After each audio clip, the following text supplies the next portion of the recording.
Daniel, English is the language of the city folk.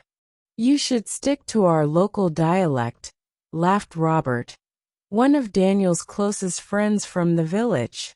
At that moment, those words stung Daniel deeply.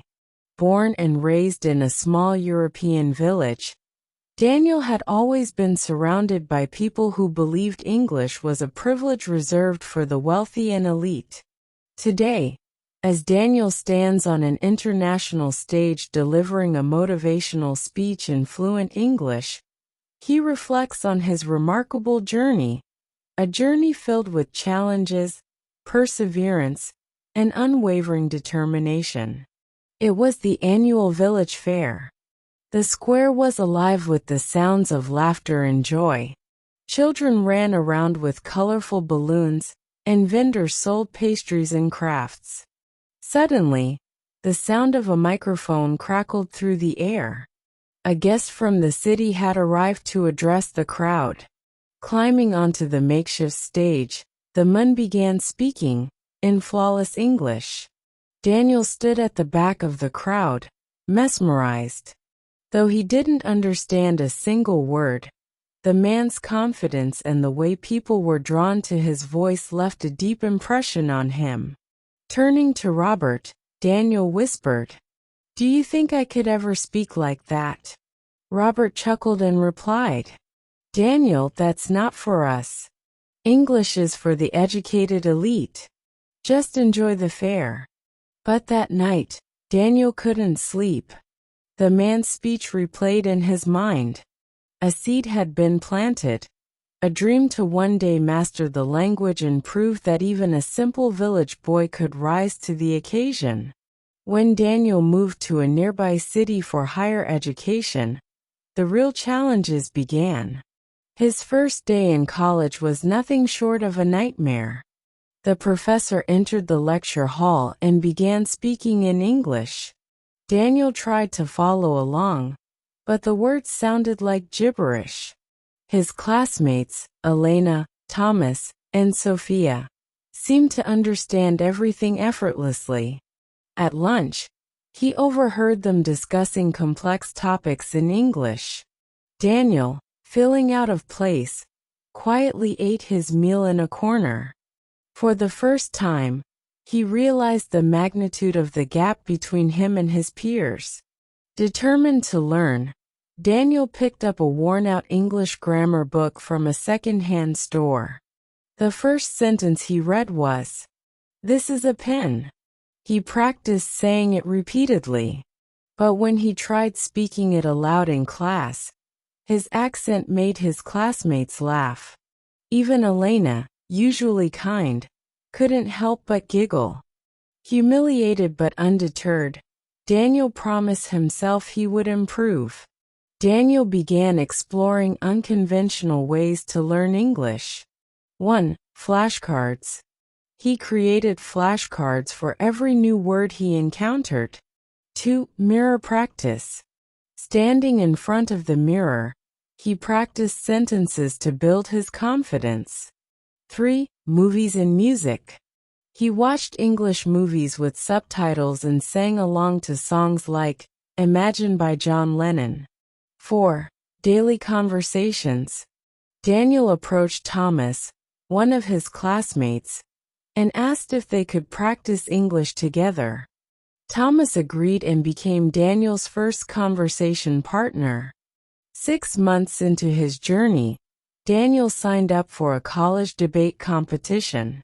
The topic was the role of youth in shaping the future.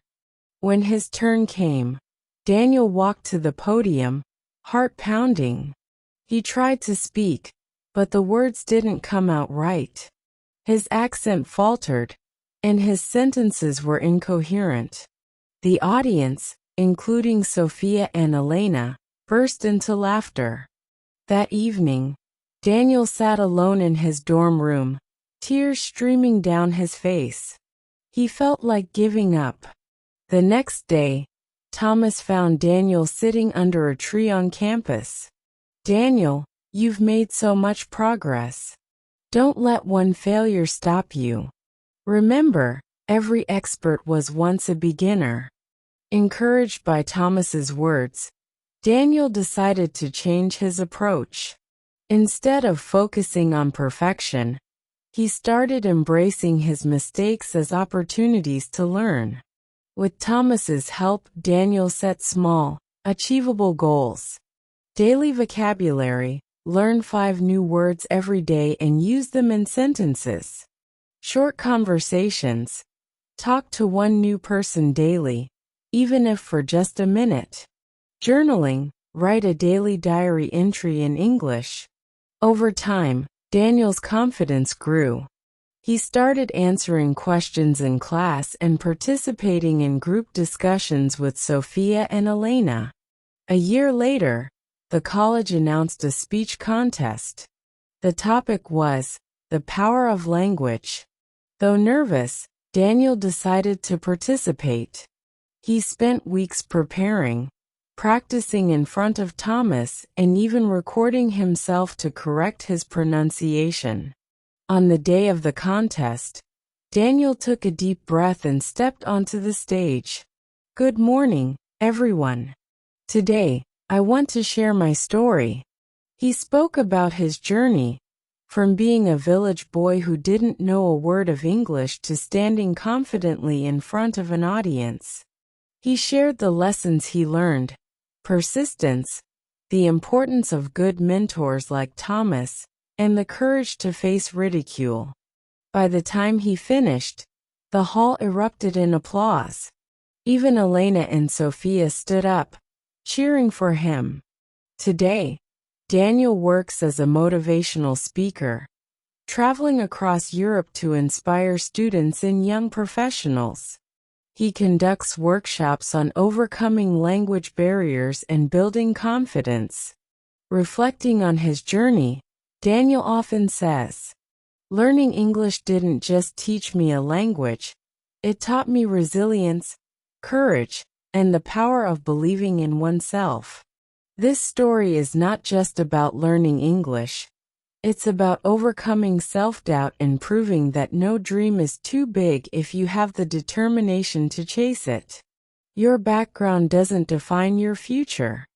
Hard work, perseverance, and belief in yourself can take you anywhere. If you enjoyed this story, please like and share the video with your friends. And if you haven't already, make sure to subscribe to the channel for more amazing stories and helpful lessons. Let's know in the comments what you think, and share your thoughts or any new words you've learned. Keep practicing, and I'll see you in the next video.